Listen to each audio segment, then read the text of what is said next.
Good morning team! Sa video na to, ituturo ko sa inyo kung paano ba gumawa ng note na kagaya nito. Ito yung ginawa kong note para sa mga taong hindi makapanood ng video natin. Minsan kasi, yung mga prospect or yung mga taong gustong sumali sa atin, hindi nila ma-load ng maayos yung video kasi mabagal yung internet connection nila. So, bigyan natin sila ng option para malaman nila yung details ng SWA sa pamamagitan ng paggawa ng note. So, mababasa nila dito kung ano ba yung mga details tungkol sa SWA. Okay? So, paano ba tayo makakagawa ng kagaya nito? Yan. So, unang-una natin gagawin ay pumunta sa profile link. Kung ano yung punta ka sa sarili mong profile link. Okay, buksan mo yan. Click mo to. Then, halimbawa nasa sarili mo ng profile wall, punta ka dito sa more. And then, makikita mo tong note. Click mo yan. And then, click mo tong add note. Okay, nandito na tayo sa page kung saan gagawa tayo ng note. So, yung title, ikaw na bahala mag-decide. Sa example natin, gawin natin complete details. SWA, complete details. And then, ito yung nilalaman ng note natin. So, saan ba natin makukuha yung isusulat dito? Ang gawin mo, punta ka sa page natin, sa group page, dito sa Team Positivity. Ayan, sa group page natin. And then, punta ka sa files. And then, open mo tong note para sa SWA. Yan, ito yung copy-paste mo para sa note na ginagawa mo. Okay? Copy mo lang to lahat. Copy. Then, balik ka dito sa page na to. Then, paste. Okay, yan na. So, para makita mo yung ginagawa mo, kung ano na itsura, pwede mong i-click yung preview.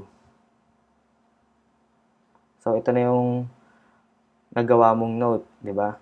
So, wala pa siya mga picture na kagaya ng ginawa ko. Balikan natin yung ginawa ko na note. So, sa ginawa kong note, merong mga picture para mas mukhang presentable. Tapos ito, merong SEC registration. Tapos itong mga flowchart. So, ang gagawin natin, maglalagay din tayo ng mga pictures sa ginagawa nating SWA note. Okay? Edit mo lang ulit. Click mo tong edit. Para bumalik ka dito sa paggawa ng note. And then, yung mga picture na kakailanganin natin, nasa group page na rin natin yon. Gagawin mo lang, bumalik ka sa group page natin, punta ka sa photos, and then open mo tong note for SWA. Itong album na to. So, ito yung 4 na picture na kakailanganin mo para sa note mo. Gagawin mo lang is download mo yan isa-isa, and then i-upload mo mamaya. Okay? Click mo tong picture, then options, click mo yung download. Okay? Close mo na. So, ang gagawin mo rin, ganun din gagawin mo sa natitirang picture. Click mo, punta ka sa options, download. Okay? Once na download mo na tong 4, balik ka ulit sa dito sa page na to sa pagsusulat mo ng note. Ang next mong gagawin is choose file. A-upload natin yung mga dinownload natin na image. Okay? Yan, choose file. And then, open natin to. I-upload natin yung mga dinownload natin na image. Okay? Ito muna natin i-upload.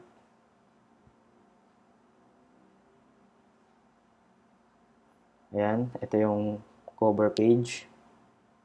As you can see, pag nag-upload ka ng image, check mo yung baba. May lalabas na photo ID1. Ito yung nagre-represent dito sa photo na in-upload mo. Okay? Next, upload naman natin yung SEC na image. Ayan, photo number 2. Ito yun, no? Photo ID number 2. Next, upload natin yung flowchart ng SWA. and then yung how SWA works. Ayan. So, preview muna natin kung ano na itsura. So, scroll down natin. Ayan. Ito na yung mga image na in-upload. So, ang gagawin natin, i-arrange lang natin yan kagaya ng ginawa ko na note. Ayan. Gayahin lang natin to.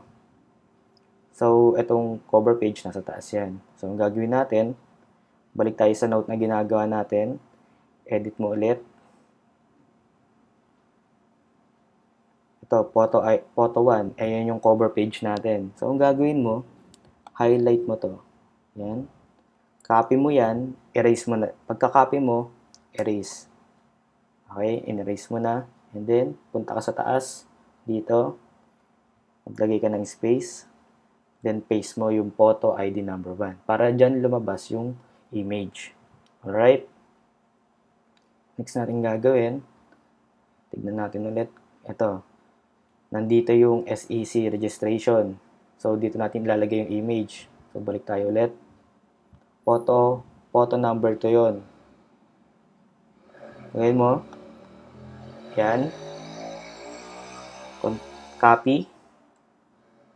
Pagka-copy, delete mo na yan. Then, punta tayo sa number. Hanapin natin yung paglalagyan ng SEC. Ito. Dito sa registered.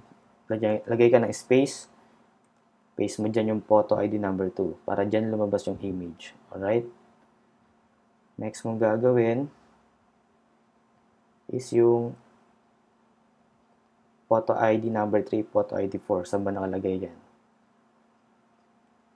So, dito siya nakalagay sa number 7. Ito. Paano ba namin ginagawa SWA business image? Pati yung flowchart ng SWA image. Okay? So, itong photo number 4 yon yung paano ba namin ginagawa ang SWA image. Highlight mo yan, copy, erase. Then, punta ka sa number 7. Punta ka sa number... Ito, number 7. Dito sa dulo, space, lagay mo yung image. Yan, photo ID number 4. Then, yung photo ID number 3, ilagay mo rin doon. Copy, delete.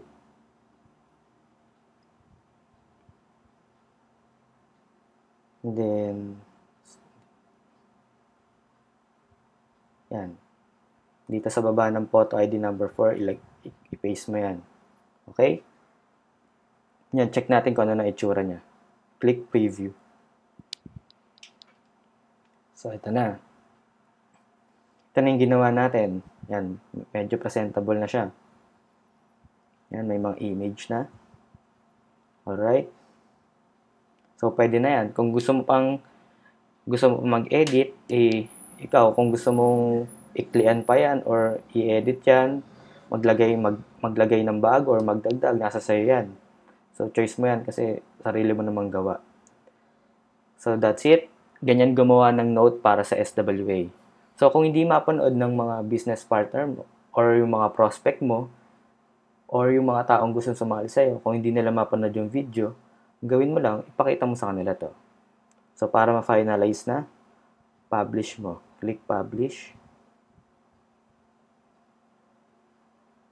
Yan, pag lumabas tong note na to, your note was published successfully, okay na yan. View the note, click mo lang tong here. So, ito na. So, kung hindi, ang ibibigay mo sa referral mo or sa mga gustong sumali sa'yo, itong link na to. Ayan. So, ayan ang ipakita mo sa kanila. Yan ang ibigay mo sa kanila kung hindi nila mapanood yung video. Okay? Sample, tignan natin. Bukas ka bagong tab, then dito sa browser, paste mo yung, copy mo yung link ng note mo, and then paste mo dyan. Tignan natin. Diba, nandito. Ito na yung note na ginawa natin. Alright? That's it. Maraming salamat sa pakikinig. Bye-bye.